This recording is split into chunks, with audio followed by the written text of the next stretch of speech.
اعوذ باللہ من الشیطان الرجیم بسم اللہ الرحمن الرحیم۔ ہم سورہ توبہ کی آیت 94 پر ہیں اور سورہ توبہ کی آیت 94 سے 11واں پارہ شروع ہو رہا ہے۔ پہلے آیت کے حصے کو دیکھتے ہیں۔ پہلے حصے میں اللہ تعالیٰ فرماتے ہیں یعتذرون الیکم اذا رجعتم الیہم، یعتذرون الیکم اذا رجعتم الیہم، کیونکہ مسلسل کئی رکوعات سے منافقین کا ذکر چل رہا ہے اور ان کی سرگوشیاں اور مکر و فریب کو بڑے کھول کھول کر اللہ سبحانہ و تعالی بیان فرما رہے ہیں۔ تو یہ سلسلہ ابھی چل رہا ہے۔ اس آیت یعنی آیت 94 سے بھی یہی بات بیان کی جا رہی ہے۔ اللہ تعالیٰ فرماتے ہیں یعتذرون الیکم اذا رجعتم الیہم، بہانے بنائیں گے وہ تمہارے پاس آ کر جب تم ان کے پاس لوٹ کر جاؤ گے، یعنی جنگ حنین سے واپس ہو کر جب تم ان کے پاس جاؤ گے تو بہانے بنائیں گے وہ تمہارے پاس آ کر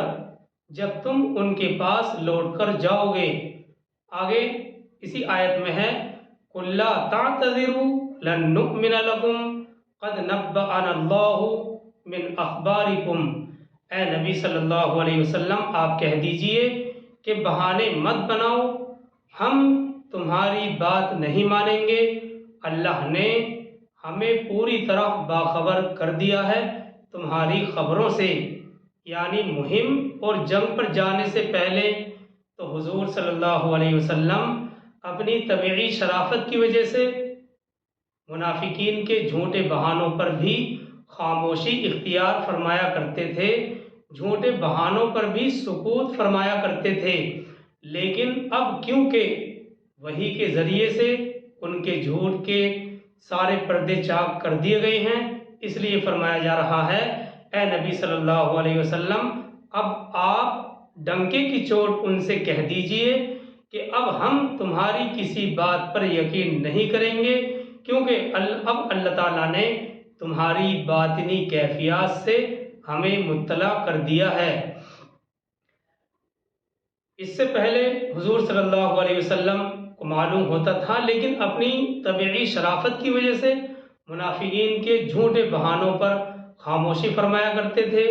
لیکن اب تو معاملہ الٹا ہے کہ وحی کے ذریعے سے ان کے جھوٹ کے سارے پردے چاک کر دیے گئے ہیں۔ اس لیے آیت میں فرمایا جا رہا ہے اے نبی صلی اللہ علیہ وسلم اب آپ ڈنکے کی چوٹ ان سے کہہ دیجئے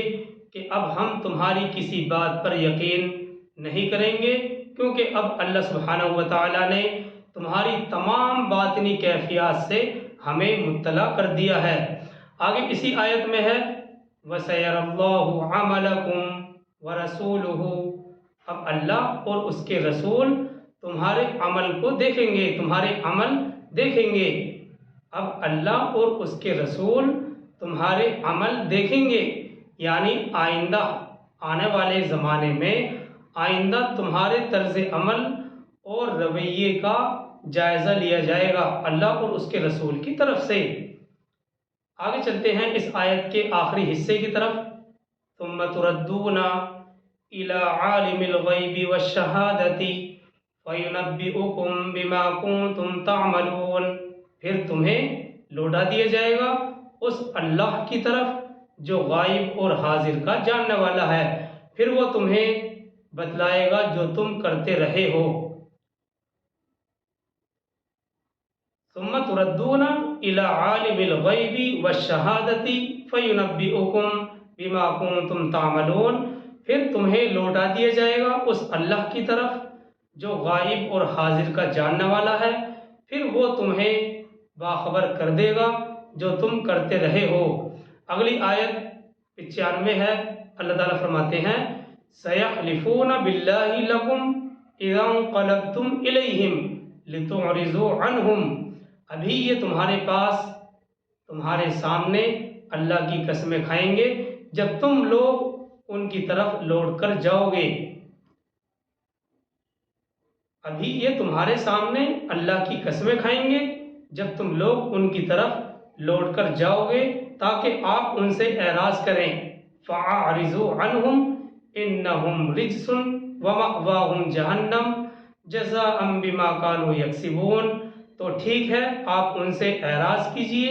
یہ ناپاک لوگ ہیں، یہ ناپاک لوگ ہیں اور ان کا ٹھکانہ جہنم ہے، بدلہ اس کا جو کمائی یہ لوگ کرتے رہے۔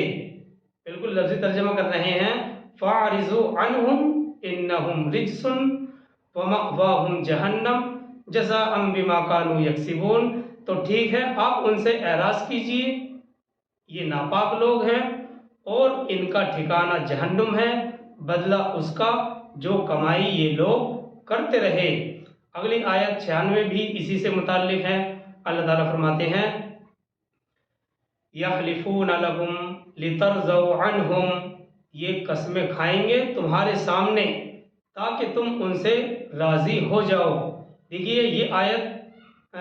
آیت کا یہ حصہ اس لیے اہم ہے کہ اللہ تعالیٰ فرماتے ہیں یحلفون لکم لترضوا عنہم، یہ قسمیں، یہ یعنی منافقین، یہ قسمیں کھائیں گے تمہارے سامنے تاکہ تم ان سے راضی ہو جاؤ۔ وجہ اس کی کیا ہے؟ اصل میں دیکھیے یہ منافقین کی ایک مجبوری تھی، ایک معاشرے کے اندر سب کا اکٹھا رہنا سہنا تھا،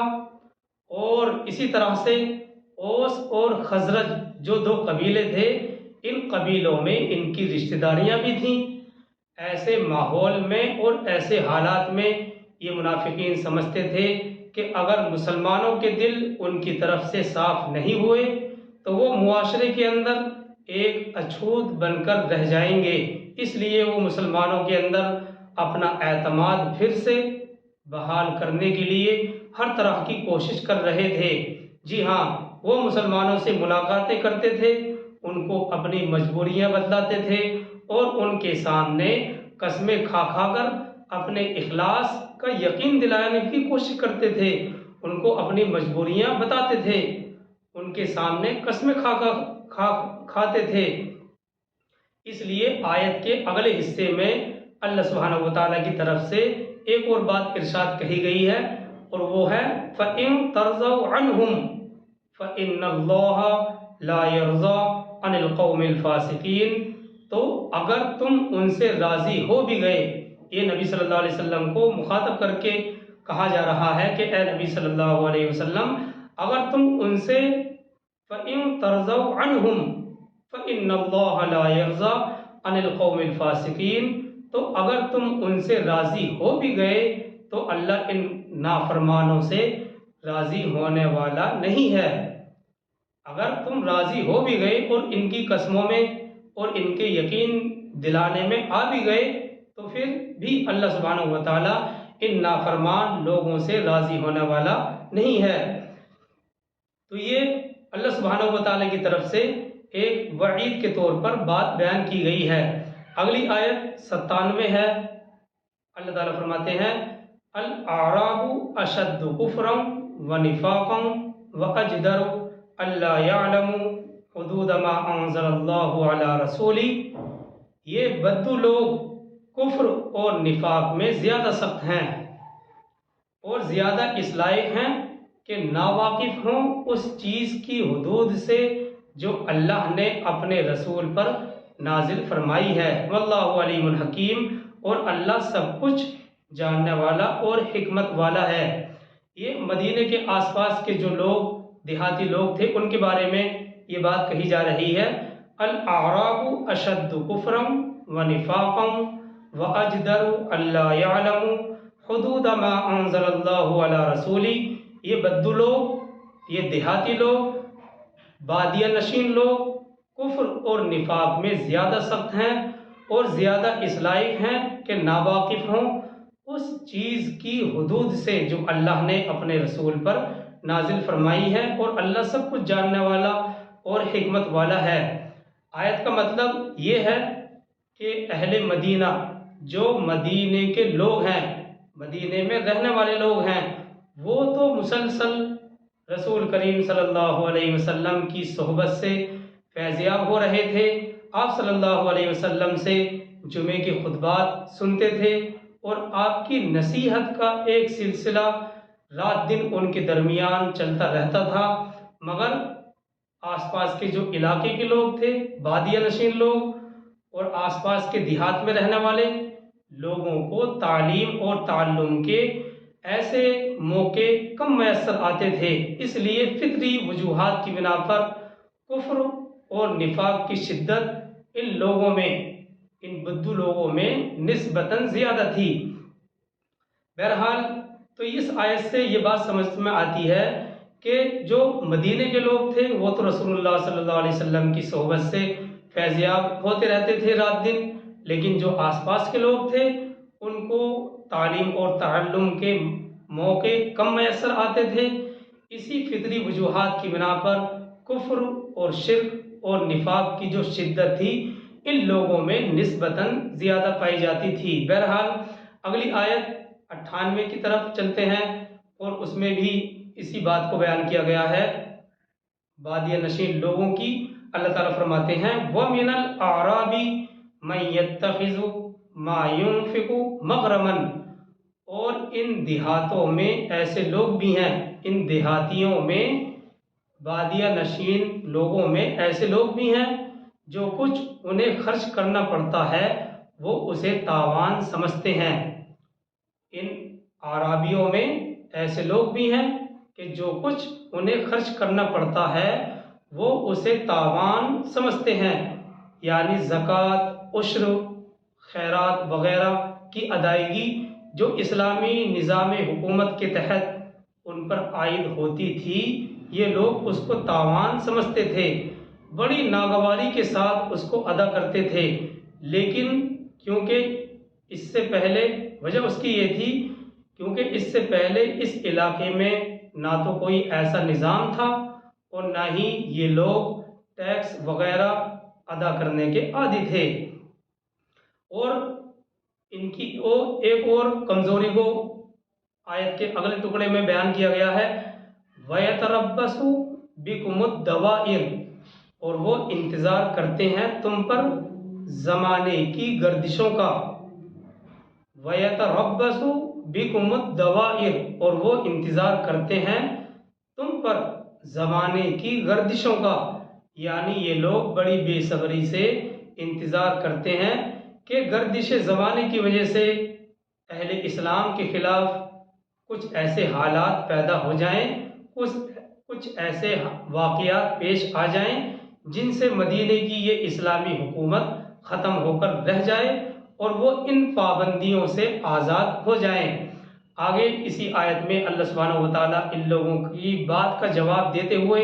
ارشاد فرماتے ہیں علیہم دائرۃ السوء، اصل میں بڑی گردش خود ان کے اوپر ہی مسلط ہے،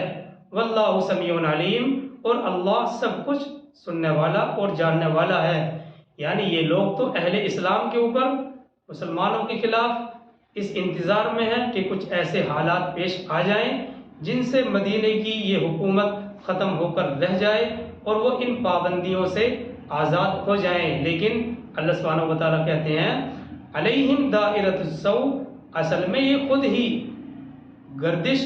اصل میں بڑی گردش خود انہی لوگوں کے اوپر مسلط ہے، واللہ سمیع علیم، اور اللہ سب کچھ سننے والا اور جاننے والا ہے۔ آگے چلتے ہیں آیت 99 کی طرف وَمِنَ الْأَعْرَابِ مَن يُؤْمِنُ بِاللَّهِ وَالْيَوْمِ الْآخِرِ وَيَتَّخِذُ مَا يُنْفِقُ قُرُبَاتٍ عِندَ اللَّهِ وَصَلَوَاتِ الرَّسُولِ۔ اب ان لوگوں کو، کچھ لوگوں کو اس میں اس صفت میں سے الگ بھی کیا جا رہا ہے، اور ان بدوؤں میں، ان دیہاتی لوگوں میں وہ لوگ بھی ہیں جو ایمان رکھتے ہیں اللہ پر اور قیامت کے دن پر، اور جو کچھ وہ خرچ کرتے ہیں اللہ کی راہ میں اس کو سمجھتے ہیں اللہ کے قرب اور رسول کی دعاؤں کا ذریعہ۔ یعنی سب لوگ ایسے نہیں ہیں، وَمِنَ الْأَعْرَابِ، اور ان اعرابیوں میں سے وہ بھی ہیں، وہ لوگ بھی ہیں جو مَن يُؤْمِنُ بِاللَّهِ وَالْيَوْمِ الْآخِرِ، جو ایمان رکھتے ہیں اللہ پر اور قیامت کے دن پر، وَيَتَّخِذُ،